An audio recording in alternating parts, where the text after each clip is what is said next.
I just rolled out of bed. Sorry, Jordan Peterson, I didn't make my bed yet. And sorry, everybody else, I didn't really comb my hair yet. But this is the video I'm about to show you that got stopped midstream. I was streaming on Facebook with about 1,500 people. They stopped me midstream, they logged me out of my account, and they banned me for 3 days. So I was talking about the Jussie Smollett situation. Just to give you guys an update once you watch this video, because it's from yesterday, Chicago police has reviewed hundreds of hours of footage according to AP and others, and they have no evidence of the attack yet. Very, very interesting. I know there's been dozens of times just in the last year that the media has lied. CNN Journalist of the Year in Germany had to quit, or he resigned because he was making up fake stories. You had the DNC operatives, or the Democratic operatives, who were allegedly funding violence at Trump rallies to incite violence and then frame it. You had the Jasmine Barnes situation that the Young Turks and others said was modern day lynching, kind of like Kamala Harris is saying with this, yet they found out it wasn't a white guy who did it, it was a black guy, so they retracted and were like, oh no, we don't even apologize. You had the Kids in Cages story, which originally the viral footage and the viral clip was from 2014, and then they found new footage after they originally figured out that it was from 2014. You had the Time magazine Honduran cover of the little girl who was never even separated from her mother, although it was used for the Time cover in a Photoshop manner, and it was also used to raise $20 million to pay for lawyer fees for illegals for child separation, even though the picture that they raised $20 million off of was a misframed, completely lied about picture. And then of course the MAGA hat Native American situation. All I'm saying is there's been literally hundreds of stories and narratives that have fallen flat. They scream about it, they cry, they try to start a race and political war. 2 weeks later, the evidence comes out, or there is no evidence, and then they move on to the next one. And then we wonder why they're saying, believe all women, believe all people, regardless of evidence. They're not looking for the truth or common sense or honesty. They're looking to push a political agenda. And it's sad to me that certain groups, such as, black activists and the LGBT community and the women's movement, haven't realized that they're just pawns in this sick power game of these people. They just want power, money, and control, and they manipulate these groups like black activists, LGBT and such, because they're very hurt and very emotional, understandably so, but those are the most vulnerable people and the easiest to manipulate. So that's what the left wing does. So let's go to the video now that literally got me kicked off of Facebook midstream, but it was from an old Roseanne video. So they're trying to blacklist Roseanne, smear her in the media, take me out with her, and now I can't post this. Millions of people that I usually reach in a day or two, they're holding me back, but it's whatever. Here's the video. First story of the day is about one of the biggest media stories of the day. And before I get into it, I just want to say, Malcolm X once said, the media is the most powerful entity on earth. They control the mind of the masses, and that's power. What he was saying was, there's thousands upon tens of thousands of stories that happen every day. People die every day. People are born every day. There's wars. There's poverty. There's all sorts of psychopathic hate crimes all over the world and all over our country. I mean, if you look at the rate of death and birth and crime, it's pretty enormous for 300 million people as far as how much is going on. And the media gets to choose, and especially, 95% of the media is liberal leaning when it comes to Twitter, Facebook, Google, Apple, all of these companies. I mean, every single television station besides Fox News. You can't work at these companies anymore if you're conservative openly and you support the president. So you have to understand, they get to choose what the story is. It's not like they report what's going on, and people need to realize that even on the right, they're very biased as well, and they hone in on certain things, but it's not them reporting everything that's going on and picking the most important story. It's them handpicking what story fits their political agenda that they feel will get them more clicks, more money, more votes, more views, or whatever, they have as far as why they choose it. So that's just what I want to say, because there's a lot of stuff that happens every day that they never report. And, yesterday, 5 police officers were shot in Houston, and it barely got reported, not as much as this, because the liberal media, just to be honest, before I start, even if you're liberal or progressive, you have to understand at a certain point this is true. Yes, conservatives think certain things. Liberals, they prioritize different things. Most of the media is liberal, but their agenda is anti-white, anti-man, anti-Christian, anti-police, anti-Western civilization, anti-America and basic, conservative freedom like the Constitution and such, although they'll say not.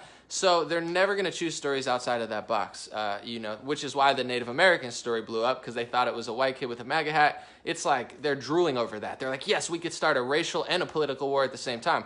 Turned out that whole story was true. That guy lied about being an actual veteran in Vietnam. The whole story collapsed, but the lie traveled around the world before the truth even got a chance to put the pants on. You would think that the media would calm down, especially 3 weeks ago.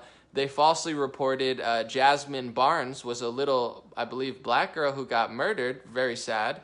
And they said it was white people who did it. The media freaked out only because they thought the killers were white. Sean King, the white-black activist or whatever that guy is, was on it. And then they found out that the killers were actually black. Oh, no. And the Young Turks had to retract their insane psychopathic video about how it was equivalent to lynching and how everybody needs to give all their money, control, and power to the Democrats because they're so afraid of racists that they oh my God, look, you got to vote for us. So the media's fresh off of lying about two major stories, like huge stories that they try to start a racial division in the country.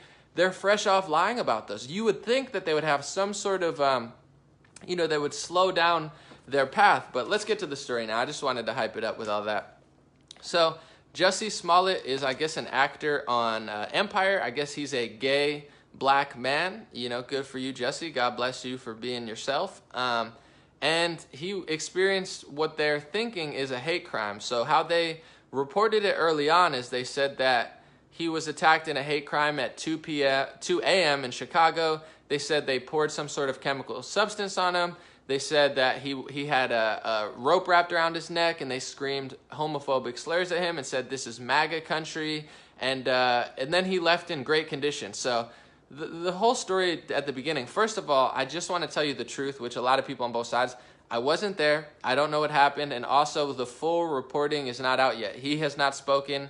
The police have spoken. I'll tell you what they said. Not that I fully trust Chicago police, just to be honest, but when it comes to police reports, they're not really allowed to lie when it's this public, so they're telling you what he said. Anyway, what I'm saying is it's not been discovered, but when I first heard the story, we'll find out in a day or two probably.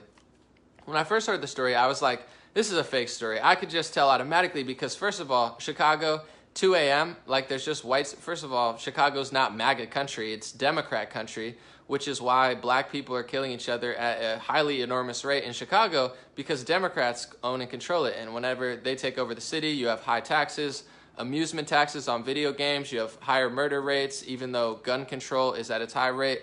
Point being, there's a lot of problems in Chicago. It's not MAGA country. And also, it just seemed weird to me that there's just like white MAGA people that they're doing that evil of stuff. But like I said, it could be. I don't know. There's really terrible people that are conservative. There's really terrible Trump supporters. Not all of them, but there are some. So yeah, it's possible. But I could just tell it smelled like a fake media story. And I want to say too, before I get into more of the story and how it's kind of collapsing now and nobody will report that, it's not my own imagination that they stage false flag events, especially within the last 2 years.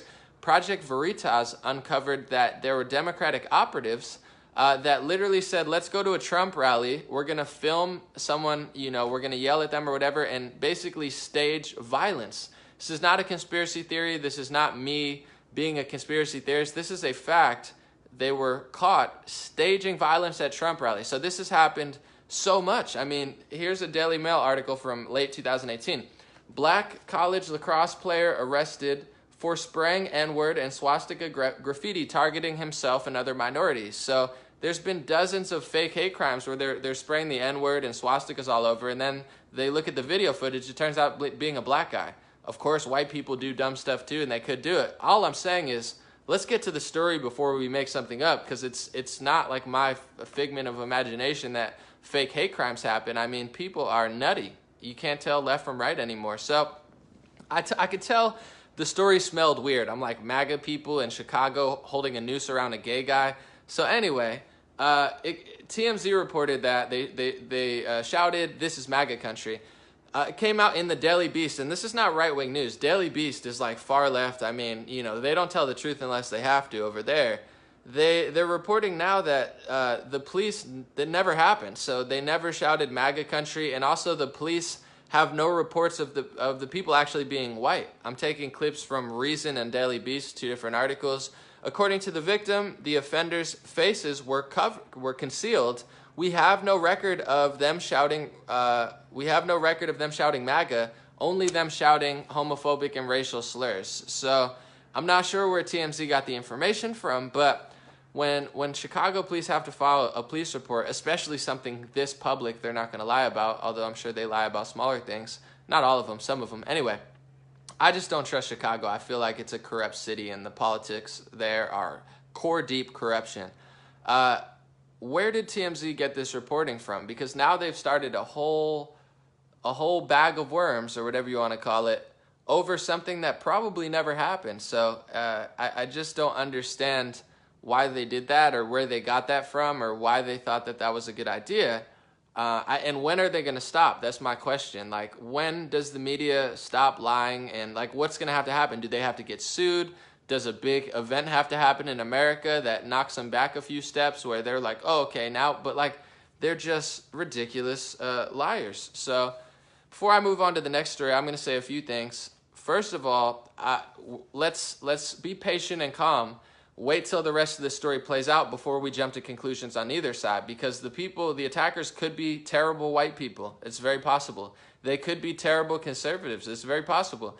They could be black people. That's highly possible. They could be, it could be anybody. Who knows? They could be illegals. They could be legal Hispanics. They could be any race, religion, and gender. We don't know yet, but all we do know is that the police are denying TMZ's claims, and all the celebrities saying, oh my God, they're screaming, this is MAGA country. That never happened. It's not on the police report. Jussie Smollett never said that, and it's just very, very strange. And before I move on, once again, I just want to read, in Chicago in 2018, 530 people were murdered. 530. And that's going down. They're actually getting better, which is crazy.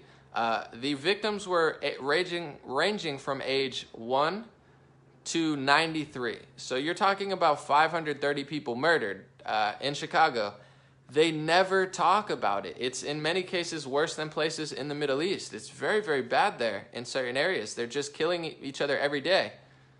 They'll never report it because they don't actually care about Black lives. They use Black Lives Matter as a name and a hashtag, but they don't actually care about Black lives, because the truth about Chicago, it doesn't fit the Democratic narrative. Why won't they talk about it? Well, Democrats are in power. They have very good gun control, you know what I'm saying? But all the people killing each other, they're doing it with illegal guns. It's not like they're buying them at gun shows. They just buy them off the streets for a couple thousand. So Democrats in power, you have, high gun control, and most of the people dying are black people being murdered by other black people, and the Democrats don't want to talk about that. They like to skew statistics and make everybody freak out and act like there's so many hate crimes happening, and there's just white people running around killing black people. There's black people running around killing a bunch of white people. There's it's not really what's truly happening. They skew statistics. This is strictly out of FBI statistics. You have to understand, in America, the black population is 12 or 13% roughly. If you go to black males, it's 8%, because black women are not committing barely any crimes. And if you go to the age range, I believe of like 17 to 35, or roughly, it's 4% of the populations, and they're committing over 50% of the crimes. So you have 4% of the population committing 50% of the crimes. This is a real issue. You could say it's socioeconomic. You could say it's this. You could say it's that. You could say a lot of things. But for some reason, they don't want to talk about that. And a lot of people are getting sick of it. In the black community, people are getting very frustrated.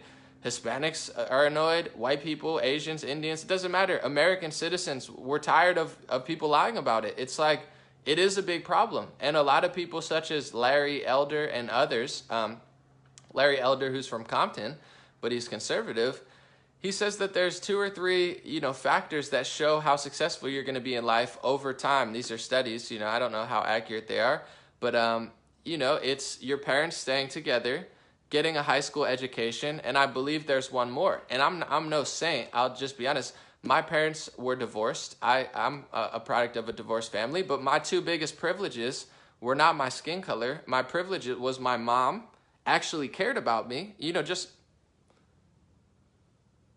Hold on,